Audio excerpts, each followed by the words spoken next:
Hey guys, welcome back to the shop. Excuse the messy workbench like always.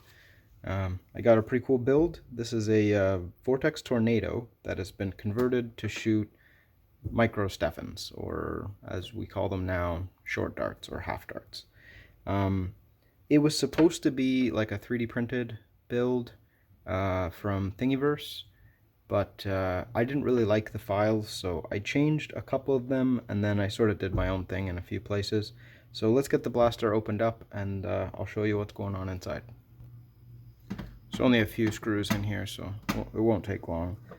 I've always wanted to build one of these. This is actually a commission. I wanted to build one for myself as well, but as I got into it, it's not that I don't think the 3D printing stuff is good. I just the more I played with this, the more I really wanted mine to be fully machined, and I just don't have time to do that right now. I've been really busy with work, unfortunately, and I don't mind so much. I like my job, but anyway, just no time to machine all the components. But I have all the materials ordered because I ordered everything at the same time, like the plunger tube and whatnot. So anyway, I think that was the last screw. It's kind of annoying to take apart because this spring-loaded thing. Oh, here's the last one here on the stock. Okay, should just lift right off now. Okay, so here we are. So all this is just sort of held in there by, we'll take that out for now. It just sits in like a groove. And so here's the main assembly here. The parts that I redesigned were these two blocks. I really would have liked to have done the catch as well, just because it's a tiny bit thin. But I just didn't have time. It is what it is.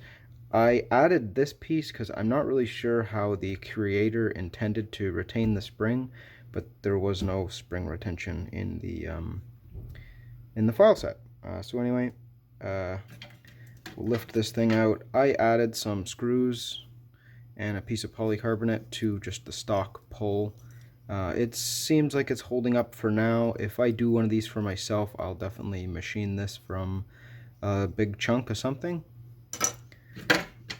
And then here's the supports. So the stock ones, see, I just have this one cut in half. I'm actually using this as a little shim in here because it actually helps, but the way that the Thingiverse one was it was just this piece here, and that's all that was holding in the plunger tube, and that's a very small cross section for glue, and I just feel like that was a little bit too weak. So I designed these big chunks just in CAD here, and they have cutouts so it sits nice and flush, so it sits against the screw ports and sits flat here, and there's just a lot more contact for it to be going this way. And actually on the inside of these there's large grooves to really fit a lot of glue inside, so you get a nice heavy glue joint. And then the parts that I added was this polycarbonate reinforcement tube, so this just sleeves over the regular plunger tube to help support the bushing, and then I have the same thing in the back just to help support the spring rest, because this thin polycarb is not enough, so I just more than doubled the thickness in the front and the back, so this should last quite a long time. And the plunger head I just machined from a solid piece of UHMW. I didn't want to mess with the 3D printed head, and it's just better in my opinion. So yeah, that's sort of my take on it. I would definitely do pretty much the same thing again. I'd just machine all this stuff for myself. And the plunger rod is a slotted piece of 1/2-inch nylon. In hindsight, I probably should have used 3/8 square Delrin or nylon, doesn't matter, but I used round for this one, and it's a little bit heavier than the 3/8 square, so that's fine. I can prime it for you and show you the slot. Ooh. So the slot is quite hard to do. I attempted to do it on the milling machine, but it was just really hard to hold without the plastic deflecting. So I got maybe 3/4 of the way through, and then there's just no way to hold it anymore. So I finished it off just carefully by hand with files and saws and whatnot. So that just sits in here, and that's basically how you prime. And then when the catch pushes on here, that's how it fires. I'll just try and release it there. So yeah, that's it. It's pretty much just self-contained unit here, and it just slips into the shell. You're not really using any of the original components besides kind of this, not really. Nice 3D printed trigger. This is not my design, but I just sort of sanded the edges because it's very sharp. There's a nice spot to add an extension spring. I have to find one. I'm sure I have one in this mess. It works without it, but I just think it would be better with one. So I will add one of those before it gets shipped out. But anyways, I will reassemble it, and then we'll take a couple shots. I'm using these because, like, the only thing keeping the whole plunger tube assembly from going backwards is like the spring rest, like sitting on your shell cuts. So I don't really think that that's the best thing to do. So I just cut this in half, and then opposed to like gluing everything in, because it really doesn't need it, you just put this in there, and then you can like wedge the plunger in quite a bit better, and now it doesn't go back at all. It's super solid. When I assemble the shell, I'll show you like how solid this is. My shell cuts are pretty tight. It's draw extended in both directions. Oh, drop the spring. So you cut off a little bit back here to allow this piece to go back further, because before you'd only be able to go like about there. So now I can go all the way back, and then I extended the draw a little bit in the front too, so it's just got as much as possible. And you do have to cut a channel in here for this to ride in, and so the plunger rod can come back, and I did that as clean as I could. But yeah, anyway, I'll put it back together and then we'll take a few shots. Alright guys, so it's all assembled now.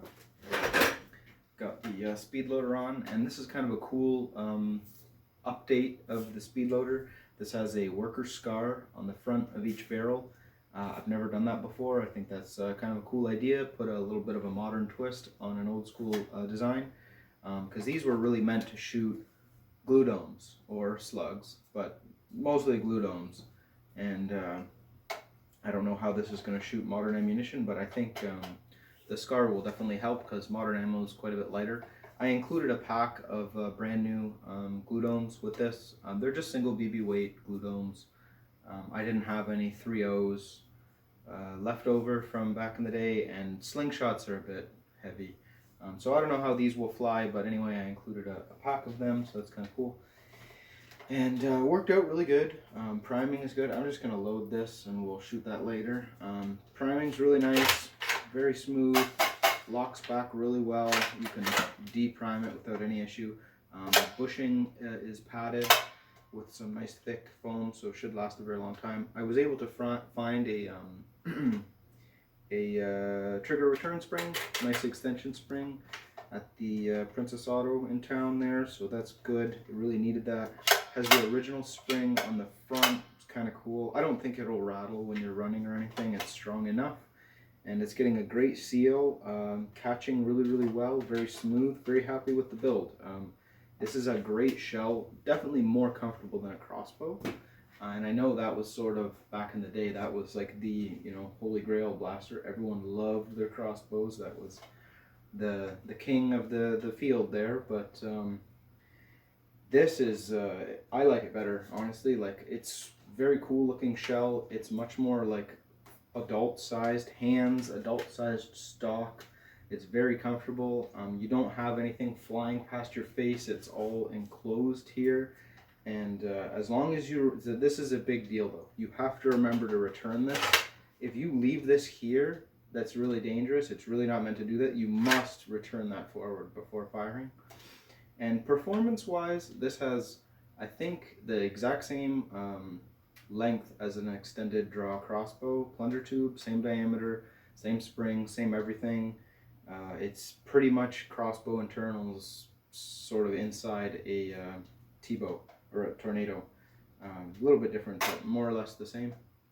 And anyways, I can do the seal. I'll take this off for the seal test.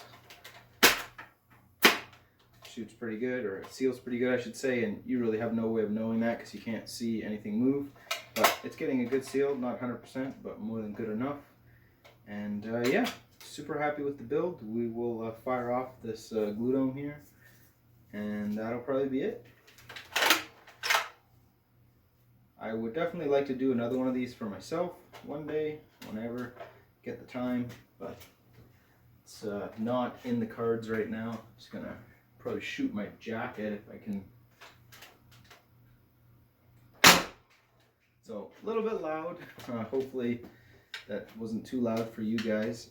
But nice long barrel. I'm getting a nice clean pop at the end. This should be a fun blaster.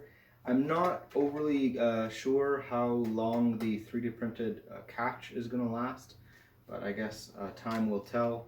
Nice thing about 3D printing is you can just 3D print another one, so that should be no problem. Everything is printed in PLA Plus.